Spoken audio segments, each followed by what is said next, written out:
What are you doing? You gonna be part of the video? Alright everyone, welcome back to the channel. Today we're gonna be doing a video on wheels and tires right here on my Subaru Outback. We're gonna be talking about the different types and kind of mainly what to look for when you're shopping for an all-terrain tire. We're talking about my old setup, which were these Toyos right here. We're gonna talk about the new setup, which is what's on the car, kind of hard to see in the shadow, but yeah, we're gonna go over those, go over the weight differences, and then I'm just gonna talk my experience with these tires and these wheels. So hope you guys enjoy. So we got on the left here my old setup, which is the Toyo tires, the Toyo AT3 open country AT3, really good tire, and then the new setup right here. Just familiarize you guys with that. It's the LP1 gloss black 15 with a Kenda Klever AT2. That's 15-inch rim. That's a 17. So big difference right off the bat there. Looking at sidewall. Let's talk about these. These are the stock Subaru. They're just painted, plastic. I ran these on the car for quite a long time. I really enjoyed them. They're a really good tire. They got good siping throughout it.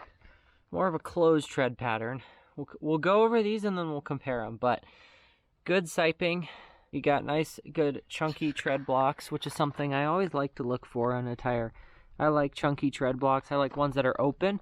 It's going to create one thing to keep in mind, that's going to create a little more noise when the tread blocks are more open like that, especially on those. You got S blocks here. I kind of did a video on these. I really enjoyed them. They've got about 12,000 miles on them in the last year or so, and they've just been a good tire. You got the stock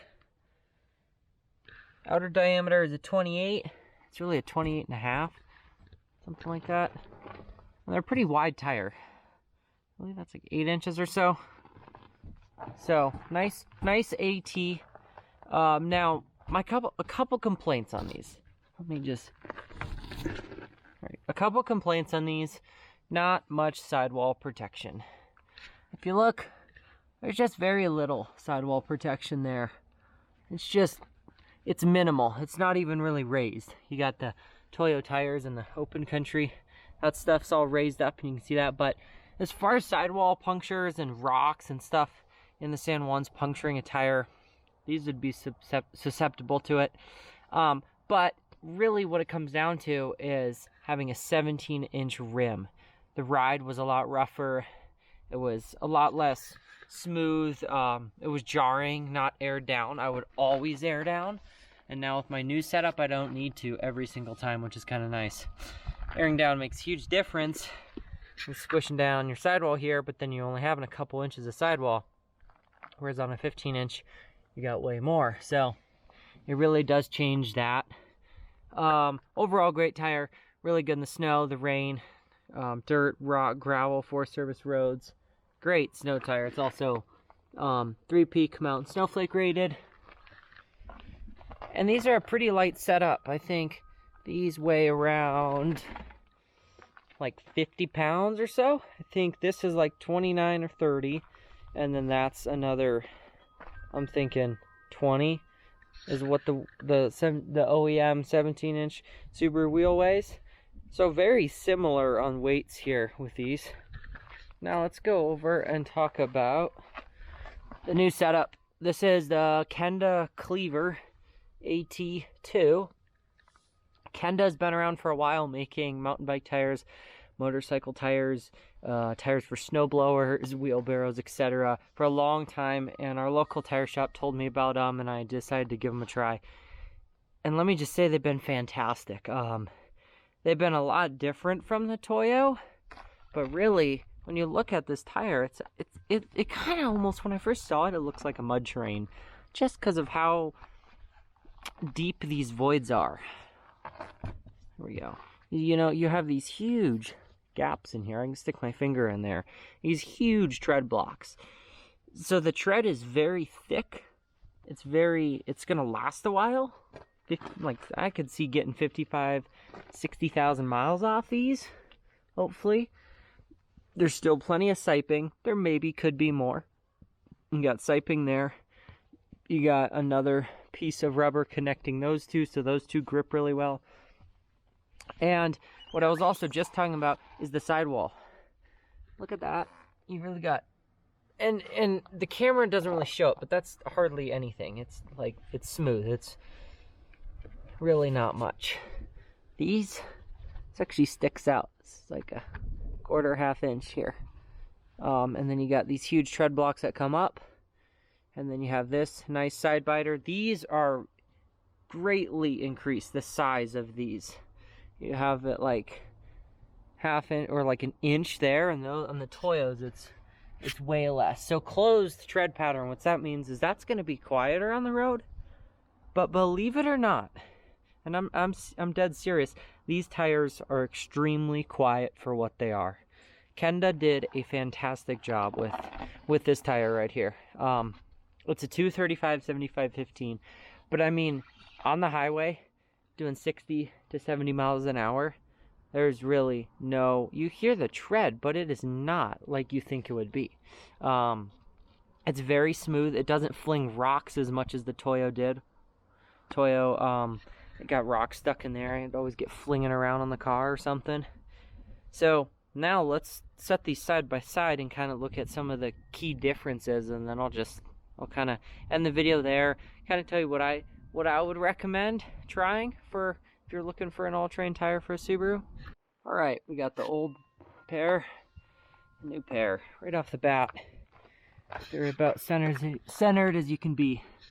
See how much taller that is? It's about an inch and a half. This is a 27.6, 27.5. It's a 29-inch tire. Now, one thing you'll notice is the Toyo is wider. This is 8-9 inches. This is a little less. So these are a little bit more of, quote, a pizza cutter tire where they're taller, but they're taller, they're larger, and they're not wider. So that does help. But with the offset on the car, it doesn't matter. And by the time you air down this, you have the contact patch of what the Toyo would be. So closed tread pattern, open tread pattern. This evacuates mud and rocks and snow way better, but it still retains really good. And this is also 3-peak snowflake rated. Let me just show you the symbol. But let me just find that real quick so you guys can see that. Right there. Mud and snow, and then 3-peak mountain snowflake rated. So this is gonna be more open, a little bit more tread noise, but like I said, I can hardly notice a difference from these two. Gonna take a bigger hit in gas mileage, but it's just gonna evacuate the debris out of there way better. Whereas this is gonna take a little more time. Stuff actually gets jammed in there, like rocks actually do get stuck in there. You know, this is 12,000 miles, this is 0 miles, this is maybe a couple thousand on those. And they're looking fantastic. So this is going to be better in loose rock, very rugged conditions. If you're doing a lot of wheeling in the mud, the snow, a lot of loose gravel roads, it's going to be really good. Like I said, it doesn't fling rocks. This is going to be really good if you're doing typically more road driving, more just kind of gravel-based driving like this on the driveway. Still going to be really good in the rain and the snow. As well as plenty of, like, it's not going to do quite as good as like in scree or boulder fields. This is going to do much better. It's just got more stuff to grab onto. And we're also comparing, you know, a 15-inch wheel to a 17-inch wheel here. Makes a huge difference in ride. This is just the more aggressive one. But what's crazy is 4 of my Toyos these are a 225, 225, 60, or 17, and let's see, these are a 235, 75, 15, right? 15 is just the way to go. It clears the brakes on these 4th generation Outbacks. But what's crazy is these cost, 4 of them installed and everything, I think it was about $1,100. 5 of these cost me around $900. So yeah, it was like $850 to $900 for 5 of them. So huge difference in price. I think these are $130, $140 a piece, and these are right at $197. Now, the difference is you're paying for a name brand on the Toyo. You're paying for a tire that's got a lot of advertising on it. And that's great. It does great, but on a Subaru, you don't, like, a lot of people I see going with KO2s.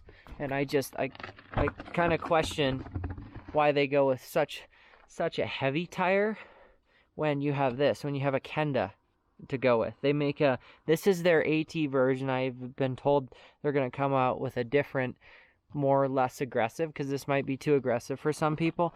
But go with this. It's light. This whole setup, you pick both these up, this might be 2 pounds lighter, if that.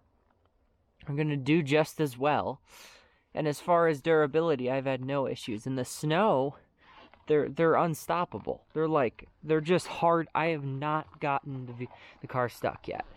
Toyos did get it stuck a couple times. That was more my fault.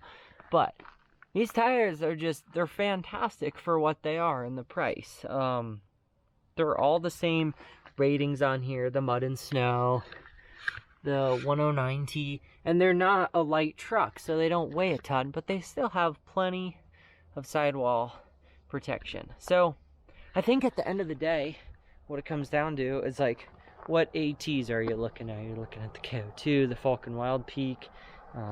I would start looking at the Kenda. If you're going off-road more, look at the Kenda. If you're going off-road a little less, go with the Toyo Open Country. Maybe the BFG Trail Terrain is also a good tire. I've heard good things about. I would personally stick away from the Wild Peak AT Trail. It's just not, it's an aggressive all season in my opinion. There's not enough sidewall protection. It's like 2-ply, and you can just stab those sidewalls so easily with rocks and they just blow out. They're kind of a cheap tire. Go over here on my mom's car. These are also Toyos. Sorry, this is not in the sun or anything, but this is a Toyo Celsius UV, you know, just a basic, or no, the Extensia, excuse me, just a basic all season. But it's been fantastic, honestly. They've had no issues. If you're gonna stick on road, just get an all season. But if you're really going to plan to off-road your car, I would look at either the Kenda Klever AT2, the Toyo Open Country, the Falcon Wild Peak AT3W. Look at the BFG KO2. I think it's a really heavy tire. So yeah, that's kind of my thoughts on these tires. I haven't really had these on for that long. I haven't even done a rotation yet on this setup right here, because I do have 5. I've got a full-size spare too, but so far, no problems. They've been really great tires, and got to test them out. Hopefully we'll be getting some more snow going into the winter, but I'm super stoked on these. I would check them out just for the price and everything, but yeah, it's kind of my thoughts. Hope you guys enjoyed the video, and we'll catch you in the next one. We got the cat chilling up here. What you doing?